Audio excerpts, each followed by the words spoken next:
di HIPO? Agenda hari ini pertama silaturahmi, yang kedua kita sosialisasi bahwa setahun HIPO ini anggota Kepri harus mengetahui bahwa kita sudah memiliki organisasi yang sudah terstruktur, tersistematis, kemudian memiliki SOP pusat dan daerah, kemudian kita sudah membangun badan usaha sekian, ada yang bergerak di bidang sistem multi level berizin resmi, ada yang bergerak di sistem konvensional marketplace yang bisa dirasakan langsung manfaatnya oleh anggota, ada pula yang dampaknya tidak langsung kepada anggota tapi tahunan dalam bentuk dividen, karena kita ada perusahaan bergerak di bidang properti, ada perusahaan yang bergerak di bidang telekomunikasi, ada perusahaan yang bergerak di bidang jamu ternak, ada yang bergerak di bidang industri produk-produk UKM, ada yang bergerak di sektor entertainment, dan masih banyak lagi. Nah, ini kami sosialisasi ke anggota. Kemudian kita juga sosialisasi untuk sistem kesejahteraan terbaru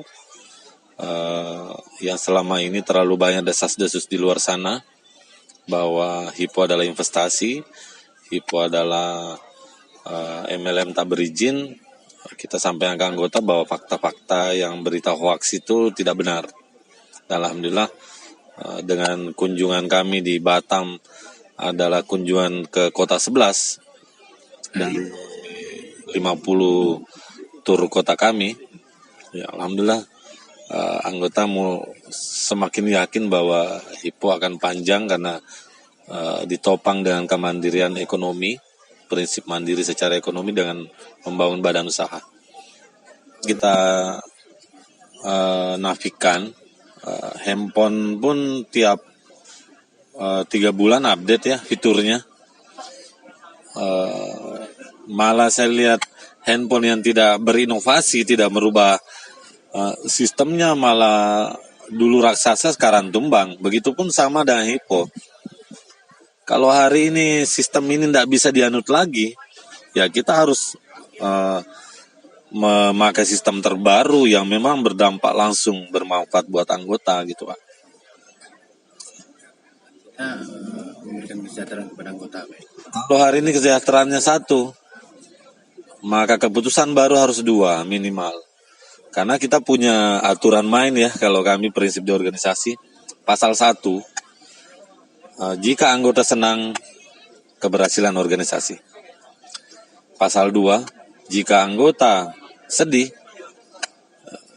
kegagalan organisasi. Jadi selalu harus kembali ke pasal 1.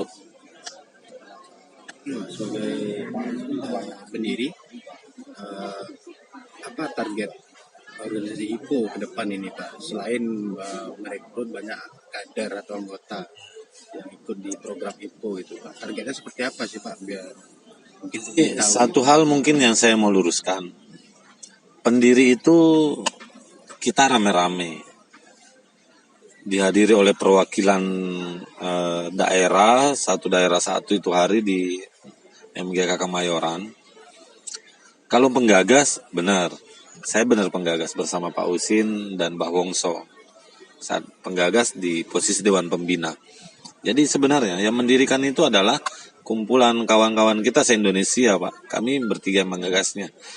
Yang membesarkan bukan kami saja. Yang membesarkan pengurus DPP 15 orang dan strukturalnya. Pengurus DPD di Batam ada Pak Bambang, Kepri ya. Pengurus DPC Batam se-Indonesia gitu Pak. Jadi HIPO itu super tim. Kami di HIPO nggak menerapkan Superman. Nah, apa yang akan kita lakukan ke depan? Pertama, sesuai yang program kerja kita bahwa kita adalah ormas. Kita harus bermanfaat buat bangsa kita. Kita harus mengambil bagian untuk membantu presiden kita untuk mensejahterakan masyarakat Indonesia.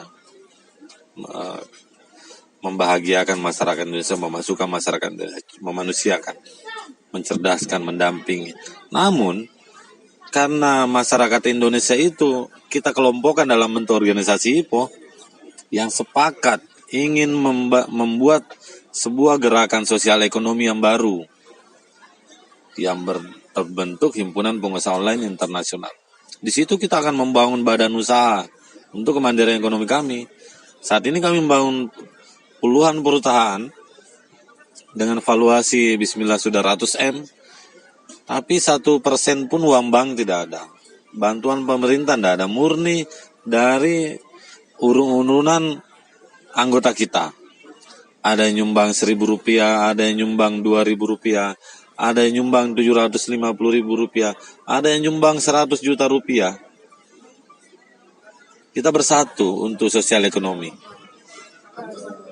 Bagaimana harapannya ke depan setelah sosialisasi ini sukses di 50 kota tadi?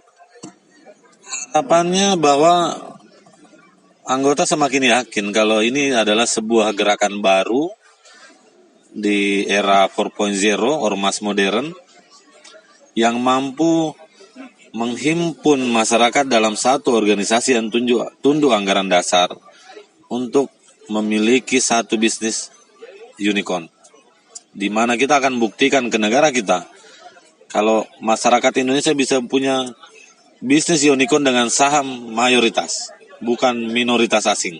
Ada himbauan Pak, mungkin terkait adanya dugaan money game atau investasi bodong yang dituding ke HIPO selama ini, mungkin ada himbauan dari Pak Andi mungkin? Semua orang bisa berpendapat, semua orang bisa berkomentar, tapi jika orang-orang yang berkomentar mau memastikan komentarnya benar apa tidak, kantor DPP HIPO Internasional di aplikasinya dan di websitenya jelas terbuka lebar menerima untuk konfirmasi. Dan sampai detik ini, alhamdulillah, di website kami malah melarang investasi. Ya. Terima kasih.